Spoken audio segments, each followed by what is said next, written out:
Another year has passed. I think it's about time that you and I sat down and had a heart-to-heart talk about what we've been listening to throughout this year. I have a small stack of CDs in front of me that I will briefly flash in front of you to not spoil.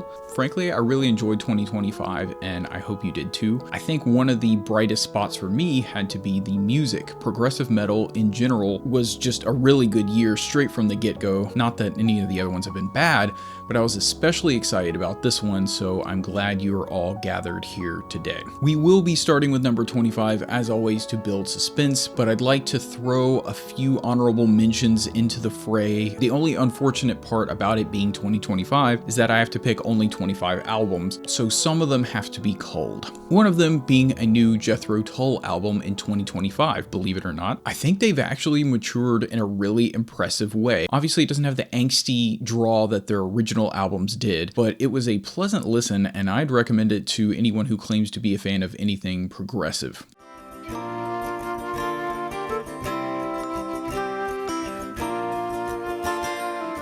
Of retribution, driving hate without solution. City soldier girls and soldier boys stare at me. Down the line, how the time switch. The next being Arovmia by Sunver. I think this guy has a really good grip on how to make moves in this niche subgenre of shoegazy, atmospheric black metal, and this is just such a beautiful album. There's haunting screams and the guitar licks are just drenched in reverb. It's all the stuff that you black gaze people are always looking for. I just know you eat it up because I do too.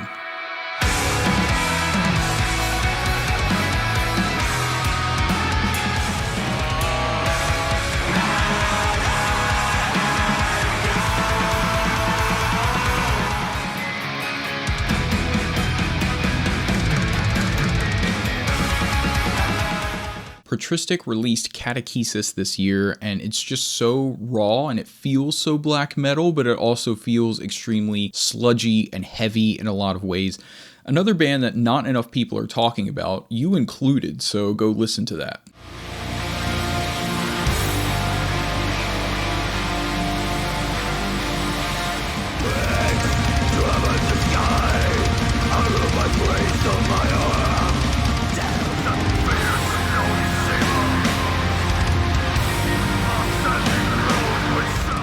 Another one to cut was unfortunately Eclipse by Frog. When I got the recommendation to listen to a band called Frog, I clicked on it ironically. I was thinking I was going to find something a little bit electronic and maybe silly sounding. What I got instead was an extremely progressive, technical, and overall fascinating journey into a band that doesn't get any recognition. They've made quite a splash on Bandcamp, but their Spotify has been dry, so I'm going to need you guys to show some support because this album is so impressive.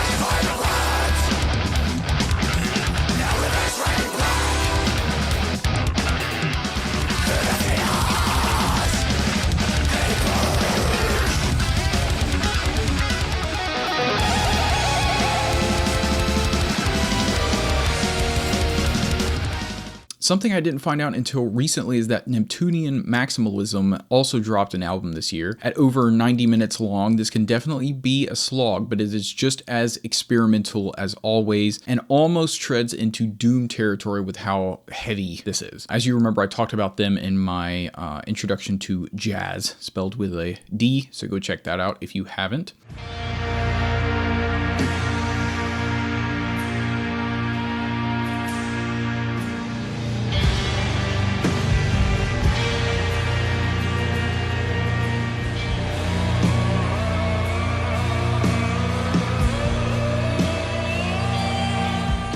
And the French post-apocalyptic band ATGIG also released what I believe to be their first full-length album early this year, and it was just so heavy-hitting. There were elements of thall, but the vocals weren't limited to just the deep, husky bellows that you usually get from thall. In fact, they were all over the place, which is something I really appreciate when it comes to harsh vocals.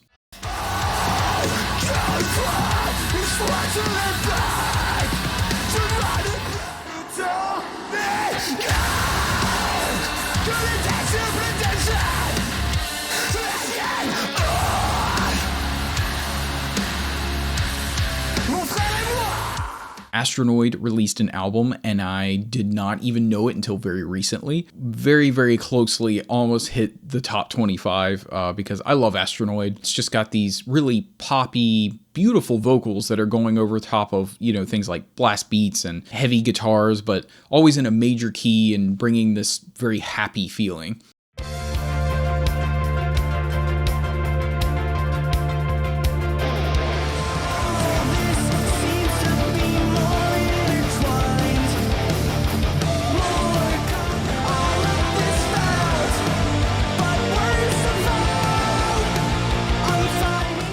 So now we're going to move into the top 25 of the year, so you can stop holding your breath. Let's get into it. Starting with number 25, we have Nightside by Grima. So Grima is one of those bands that is able to pull off the masked costume aesthetic and make it actually seem mysterious and add to the music. Like a lot of fans, I hopped on the bandwagon when Rotting Garden dropped in 2021, which hooked me with how just dark and brooding it was, but it also had these beautiful moments that your average black metal band just isn't pulling off. This album is rife with folk instrumentals that merge into the tremolo-picked guitars and blast beats in ways that you would never have expected. I mean, is there anything cooler than hearing that accordion soaring over black metal instrumentals? Their production is improving over time as well a lot. Not something you generally associate with black metal projects, but it's a relief for the audiophiles in the audience. No one pulls off the winter chill aesthetic better than Grima does, so wait for the next snowstorm in your area and spin Nightside and let me know what you think.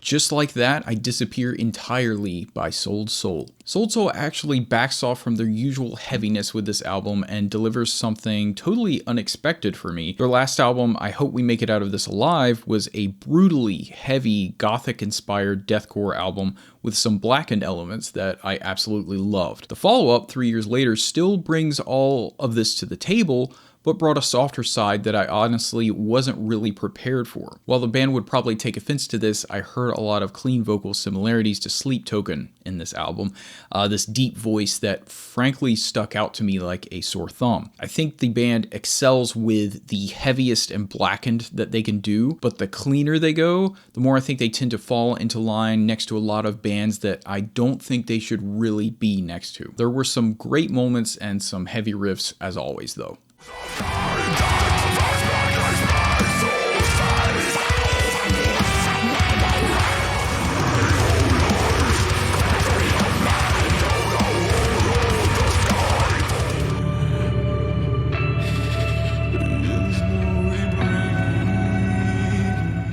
Hailing from Finland, And Oceans is a band with one of my least favorite names, but the absolute sickest album art. And not only do these guys have this huge, powerful sound that always just emits a menacing darkness, the Regeneration Itinerary is my favorite work of theirs to date.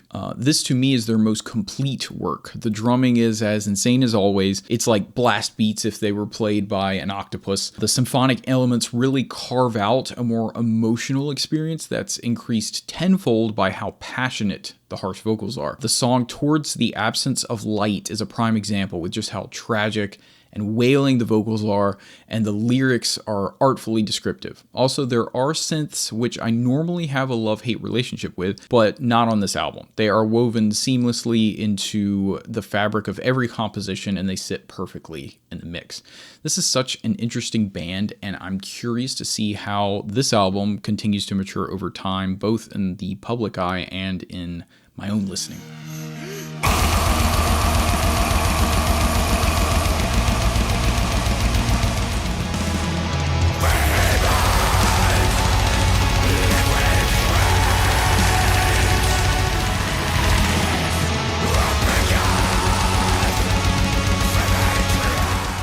Basque is a band that I gave a chance this year for the first time, and I was taken aback by how good they are. Describing themselves as heavy Americana, their album The Turning fits the bill perfectly, with these twangy southern guitar licks that remind me of bands like Mastodon or Mossback, and slide guitar that's always creating the atmosphere soaring over top these riffs. I think this year Basque is probably the closest I got to enjoying the more stoner influenced and psychedelic stuff. This just wasn't that kind of year for me, but I think they're so artful about it that I didn't even notice that it was happening.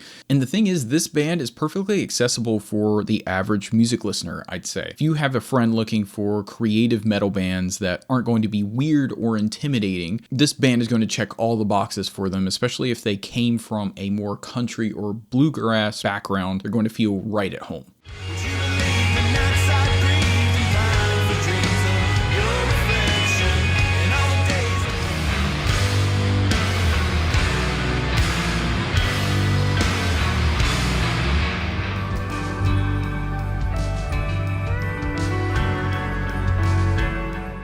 And then probably lyrically one of the more depressing bands that I listen to regularly, an Abstract Illusion, dropped The Sleeping City this year to thunderous applause.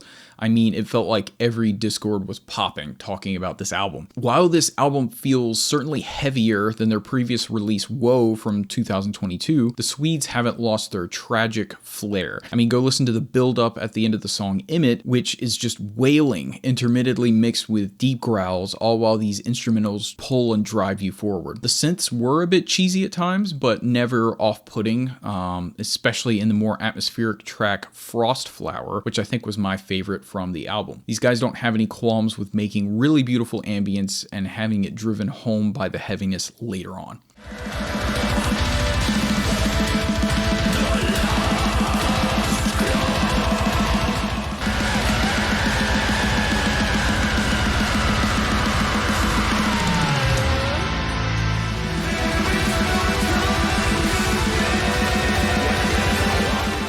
Legacy by ILO. In a recent short, I referred to this album as the perfect progressive metal album, and now I can elaborate on that a little bit more. ILO is bringing prog rock into a heavier state, and is carrying with it a lot of really fresh ideas that separates them from the common crowd. Every element is used extremely tastefully to bring together the most solid package that doesn't lean too far in any direction. Frankly, I think they do a lot of gent-leaning band things better than the bands they're influenced by.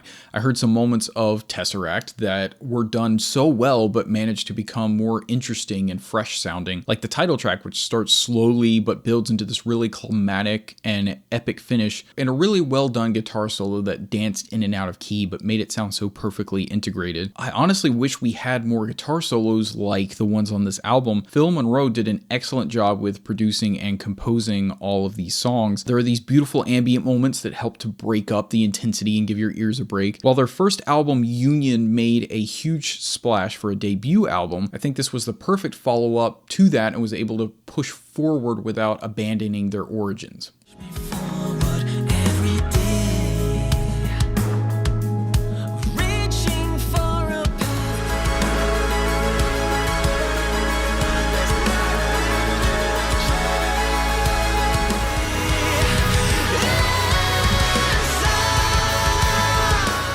Desiderium is a solo project by Alex Haddad that blew my mind with his release Aria in 2021. 2025 was a genuinely great follow-up. It's always hard for me to believe that this is one person, but when you examine how well everything flows and how all the instruments blend perfectly together, it shouldn't be surprising at all. This is the only kind of sound that you can get from having everyone in the band have the same soul and focus, and it certainly helps if they're the same person. Honestly, the reason this isn't higher, and I'm assuming I'll regret this later on, is I haven't really gotten to sit and spend as much time with it as I'd like. And I know you're probably thinking, hey, this came out in March, but I never really got back to it, and I'll probably just end up ordering the physical release like I did for Aria and put it in my car and digest it for a few weeks. I think his music is much better appreciated that way. But even from the few listens I gave it, it made a huge impression on me this year, and I'm excited to spend more time with it.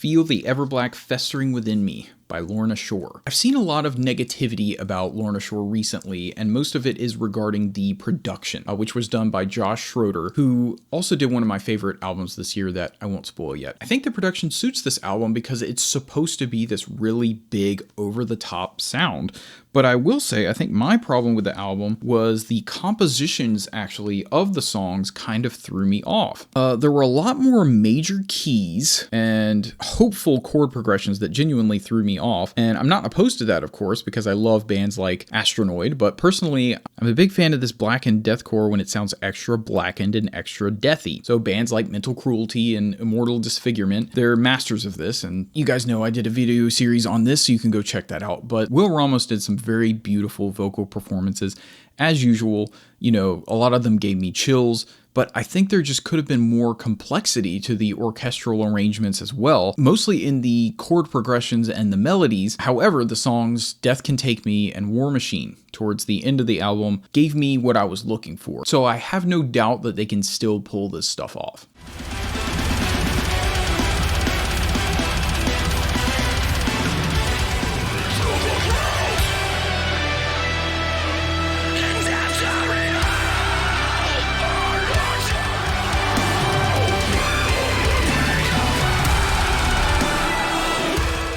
Pathway to the Moon by Unrequited. I'd only discovered Unrequited recently through his 2021 release, Beautiful Ghosts, and I was never a huge fan, so he sort of disappeared off my radar into the ether of my subconscious brain until this album appeared in my Spotify recommendations. Honestly, I didn't remember who he was or what his music sounded like, but I gave it a chance purely off of the album cover because you can judge a book by its cover. But I have to say, this album is magical. These massive soundscapes of beautiful, clean vocals and guitars. In a lot of ways, it doesn't even feel like a metal album. It's more like an ambient album that emphasizes some parts by using the heaviness that only metal can provide. It's obvious that post-rock has really influenced the instrumentals, but the vocals are just soaring over the top. These songs are almost ballads if you were to take just the vocals themselves and separate it from the music. And this all creates this epic orchestra of gentle sounds that combine and build on each other to make something completely new and different and fresh.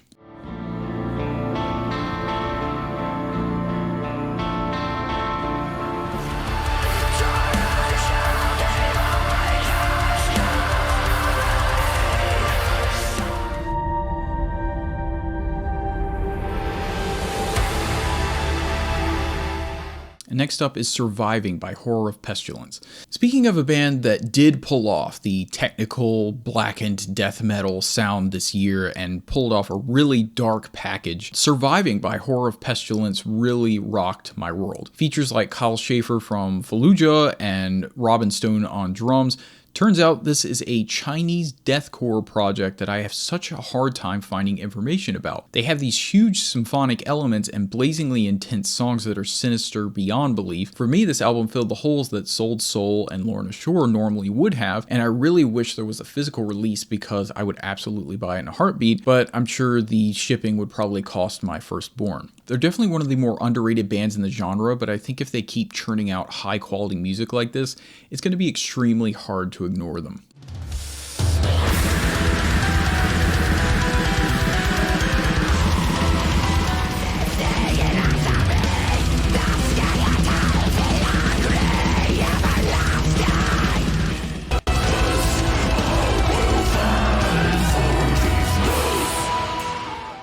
Future is Here and Everything Needs to Be Destroyed by The Armed. The Armed is a mysterious group that I've spoken about in the past. They experiment and dabble with noise, pop elements, and has punk-adjacent compositions. I would more simply just call it future punk, but that's probably going to ruffle some feathers because I just made that up. It's absolutely experimental and progressive in every way and has some insanely heavy songs on this album, like the tracks Gave Up, Kingbreaker, and at the end, Grace Obscure, which hit you with this absolute wall of sound like waves crashing on the beach. It's just washing over you in this oppressive manner that doesn't let you come up for air. Not only can they pull those moments off, but underneath the fuzz and static and feedback, there are some genuinely beautiful compositions. And that's what always draws me back to them, that they can have these washed out choruses that give you chills with how beautiful the music is. In a way, it reminds me of some of the black metal bands like An Autumn for Crippled Children and Sadness, but if they came at it from a completely different direction.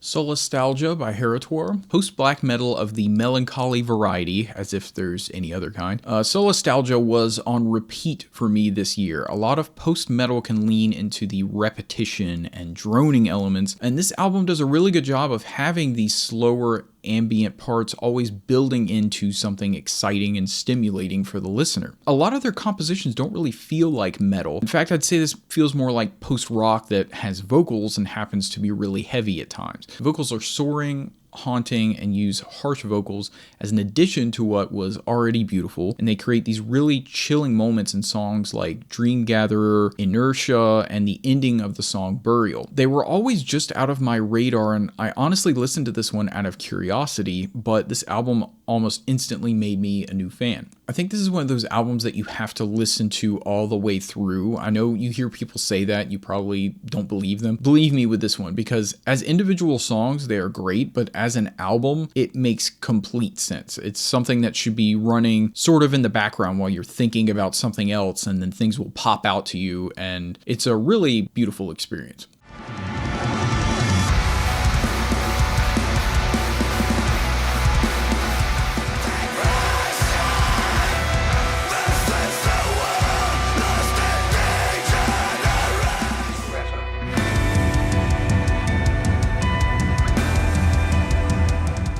Every year is full of surprises, and I think Angel by Unprocessed might have been the biggest one for me. For my longtime viewers, you kind of know how my taste is at this point. I highly favor prog, but I also like some black and deathcore and thall, and lately nu metal for some reason, but the modern metalcore stuff isn't always my cup of tea. And while Unprocessed definitely shares these moments with these metalcore bands, and yes, I'm calling them metalcore, even though it makes the old heads upset because metalcore and deathcore are both very different things now, but something about this band has an edge to it that these other bands just don't. And especially this new album, Angel. I think Manuel's guitar tone gets dirtier every time I hear it. Like, it almost sounds like when you have a wah pedal, but you have it completely pushed forward. It's just so bright and aggressive. But the songwriting is well done too. I mean, I think as time goes on, this band will continue to differentiate themselves from the mainstream. And the weirder they go, I genuinely think the better they will get. But you'll get less money for it, so maybe don't listen to me. I would be a terrible manager.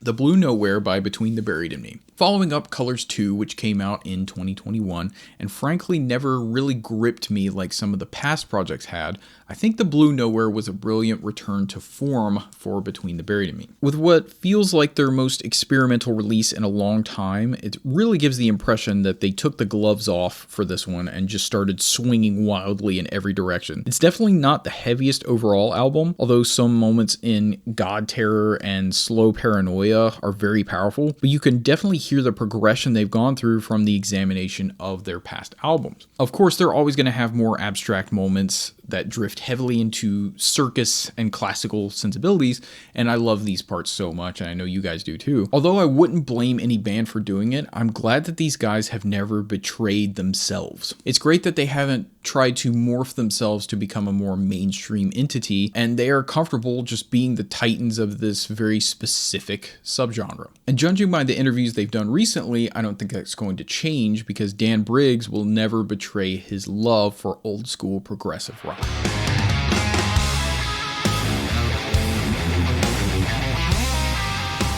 There's no place for the rainmaker.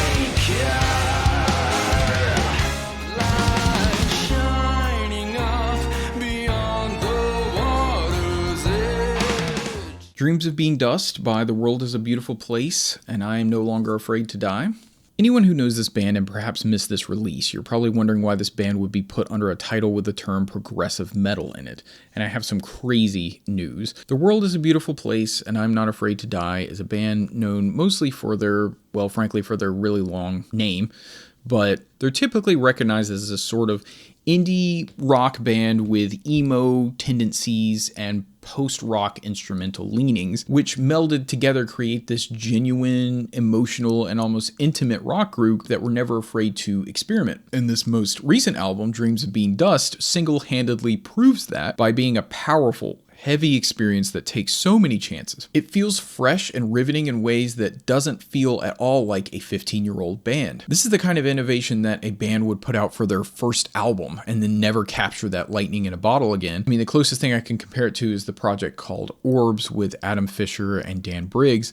These haunting sing-song vocals carrying over these deep, beefy riffs that never go into chugs but keep the indie feel. If you've never liked this band or you've never heard them before, or maybe you used to love them but you forgot that they existed, just go listen to this because there isn't a lot of stuff like this being made.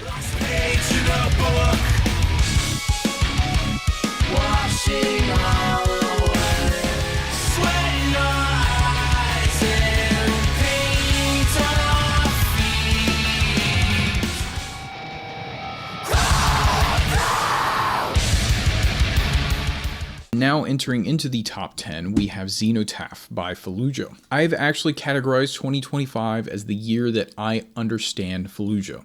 I've always had a mild enjoyment of their music in the past, but something clicked for me recently and I had a whole week-long binge of their music for some reason. I know you guys have had that before, but when the music has this atmospheric label, I'm usually more drawn to the atmospheric black metal than to the atmospheric death. But Fallujah sticks out to me especially because of their really recognizable lead guitar parts. Really, any of us could pick Fallujah out just by hearing an intro to a song within the first few seconds because of how unique they can be. I also think the cover art, as always, perfectly represents the atmosphere of space, but not in a sci-fi way. It's an almost spiritually otherworldly qualities that they have that set Fallujah apart from the crowd, and 2025 has really converted me into a big fan of these guys.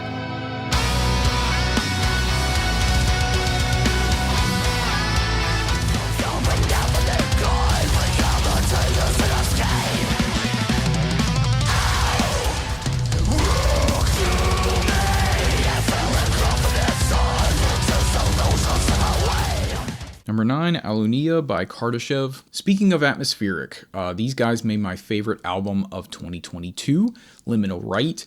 And that album had a huge impact on me that is quite hard to describe in words. With the work that their guitarist Nico has been doing with the Discord and what Mark has been doing with the Cardavox Academy, I think they deserve a lot more credit and are moving in a really good direction. Their music is amazing, their concepts are always complicated, but the lyrics and the instrumentals perfectly encapsulate this mystical sort of aura that surrounds it. I just spoke about Fallujah, but take that atmospheric element and crank it to 11. And then Mark's vocals, which can effortlessly switch from very good, clean vocals to insanely good black metal screeches to brutal death bellows. I mean, the guy can do whatever he wants. They literally created their own language for this band, and that's not an exaggeration. It's a literal language that is featured in a lot of their lyrics. Alunia is actually the sequel album to their 2018 The Almanac, and it makes sense if you listen to them back to back.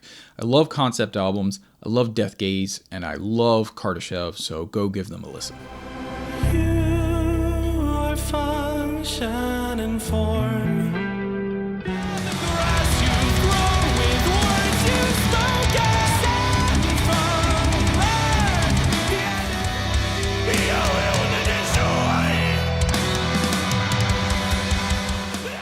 And number 8, we have Amen by Igor. Igor has progressed so much over the years, but we've never seen a loss in creativity. I think you can point to Nostril feeling like this insane intake of breath when you first jump into cold water. It was so different and vibrant that it caught us all by surprise, and just when you think maybe he's gone too far into the spotlight, maybe this really isn't as avant-garde as it used to be, he surprises me. And it's not that these songs are crazier than the previous ones that he's made, but I will say smashing a piano with an excavator is pretty crazy. I think they surprised me because of how beautiful these songs are. I was drawing and listening to this album all the way through with headphones on, and when I finished it, I just listened to the song Silence at the end, and I turned to my wife and I said, I think that's the most beautiful song I've heard in a long time. The songwriting is maturing, but not in a way that leads everything to become stale and predictable. The compositions are able to speak for themselves, and that's the true mark of an artist. The choir especially has been my favorite part. In fact, the vocals on Igor's songs are always top tier because they're treated like instruments rather than a separate entity.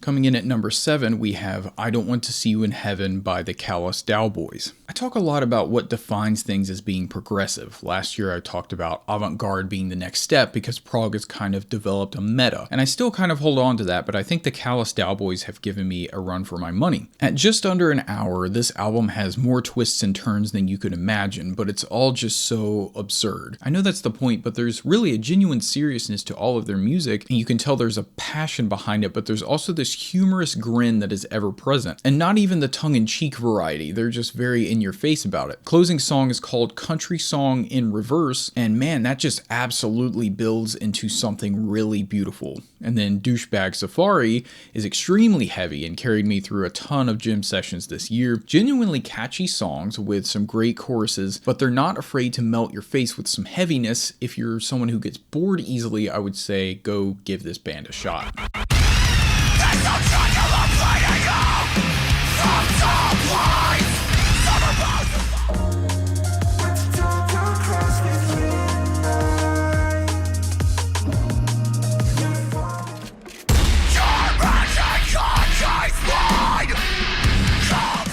While technically an EP at under 30 minutes runtime, Black Shape released Prismer, and frankly, this is a band that I'm familiar with, but I wasn't knowing how good they were until like The Fourth Wall dropped as a single, and I was obsessed. While you could probably say that that song was one of the main courses of the whole release, I think the rest of the meal complements it perfectly. It's so satisfying to me when an album is as cohesive as this is while not being redundant in any way. There are these frequent switch-ups into these beautiful reverb-drenched ambient moments, and also these really heavy, breathtaking metal moments, and it all just builds into this one giant song. You don't even feel the transitions at all because it's so seamless, and by the time it's over, you're ready to do it all over again. And the riffs are really so simple, but they're so catchy, like the rhythmically complex moment at the beginning of Break Me that gets repeated throughout the album. It's just so effective.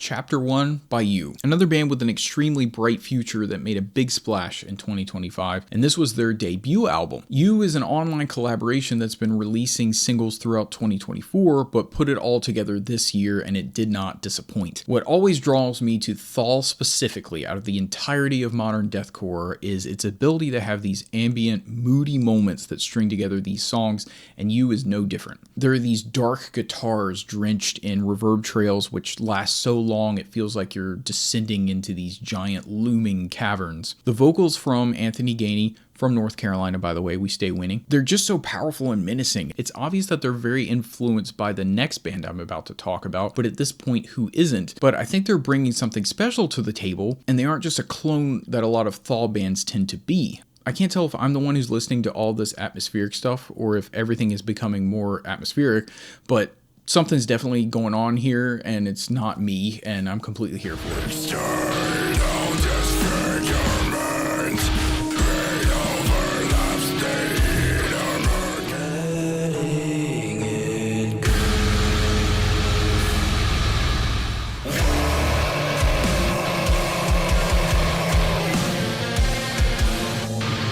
Vildhjarta's reputation precedes them and doesn't need to be discussed, but I'm going to do it anyway. They took death metal and they morphed it into something that compositionally blew your mind. Inspired heavily by the Titans themselves, Meshuggah, they took the clay that was already revolutionary and molded it into a new figure that has created a ripple throughout the metal circle. And this is a change from the ground up, as you can hear their influence even in modern metalcore bands that are at octane radio levels of popularity. Yes, even the guy who fixes your car at the local repair shop has heard thall-inspired breakdowns. And that's a terrifying thought. But this new album was one of my most anticipated this year, and for good reason. Probably the most so, and it didn't stray from any expectations I had. I think it's probably the most melodic of their albums, but without losing the power and heaviness of their previous work. I think rhythmically this album created such new sounds, gave us a package that can be consumed repeatedly and always offer something new upon re-listen.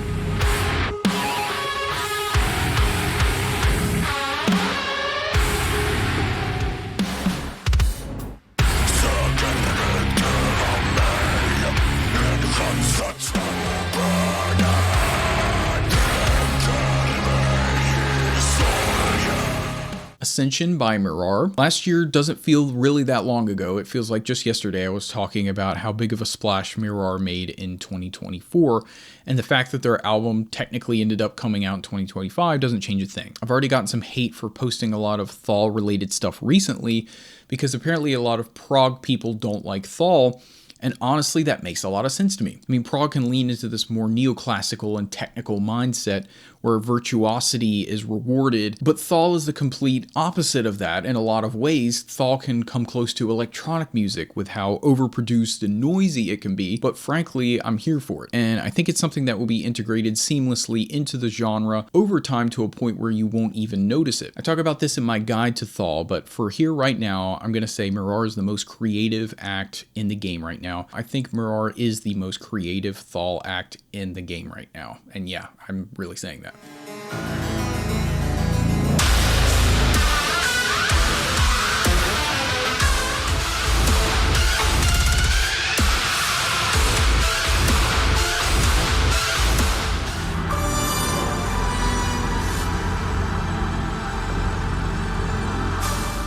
And now we're up to number 2. We only have 2 left. This is Primeval Obsession / Detachment by thall. So 2025 was sort of the year that I discovered nu metal in my own way. I know you guys have these moments where there are genres or bands that are within your radar, but you don't really understand them until you have a certain turning point. This was me with nu metal. I mean, something that is admittedly cringe at times, but it brings an intensity that most metal genres don't satisfy for me. And when thall released this album, I mean, this completely changed my listening experience. As someone who's been transitioning into the bass guitar after playing the guitar for years, the bassist alone was enough to sell me. Turns out the bassist is Max Portnoy, who is a drummer, and yes, Portnoy. Yeah, you heard that right. Yeah, it's Mike Portnoy's son. So this all runs in the family, as you can tell. But the bass playing is just so amazing. There are all these slaps and really creative things going on that I don't get to hear very often in a lot of metal. There's plenty of metal where the bass is getting just kind of thrown into the background and just sort of below surface where you're not supposed to pay attention to it. And apparently they recorded the whole album without living close to each other. And the vocals were recorded by Justin all in one take. If you haven't watched Justin in Musician Mansion, he is a really great time. And he's more than just a quirky, funny guy. He's actually a really good musician. I really think it's important as prog metal enjoyers for us to go out of our way to support albums that are genuinely unique like this. So if you haven't listened to this, I really would recommend it. Go give it a try.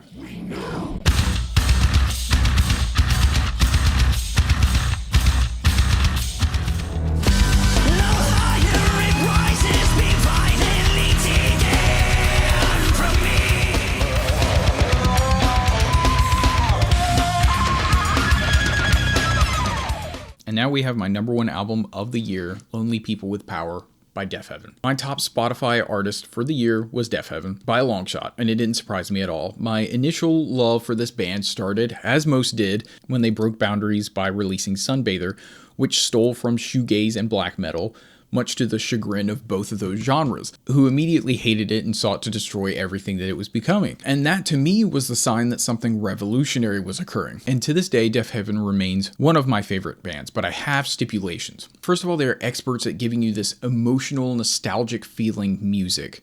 And I think that comes from their influences that come from the shoegaze side, and bands like The Smiths and Drab Majesty and Dinosaur Jr. You can hear all these influences woven into the black metal that's occurring, but I think they really excel when they blend this with that heaviness and that extreme heaviness. No matter what the black metal people try to claim, Deafheaven can do heaviness. I think Ordinary, Corrupt Human Love, and Infinite Granite were albums that both managed to bring the former, but this album finally solidified the latter again as well for the first time in a decade. And that's why this is my album of the year. And I think this band deserves the place that it will never truly get in the metal scene, but for the very reason that they're so great, because they're willing to break rules in ways that break metal. And whatever can break a genre, in my opinion, can make the genre. And Deafheaven will always meet that standard for me.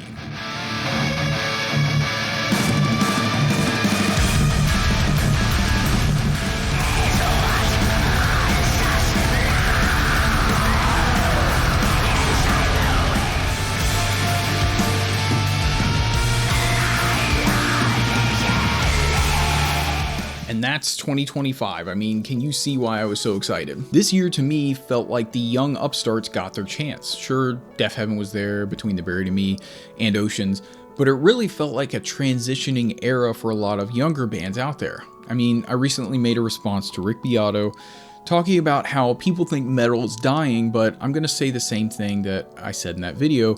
Metal isn't going anywhere. When you scratch below the surface, beneath what's being spoon-fed to you, you're gonna uncover a whole new world that's fresh and exciting for this genre. And a lot of it's gonna be metal adjacent, but not quite metal, and that's okay. While genre loyalty is okay, sometimes it's alright to poke your head outside of the box and see what the rest of the world's doing. Honestly, all the genres kind of flow into each other in different ways. And with that, I will see you next year. Merry Christmas and a Happy New Year.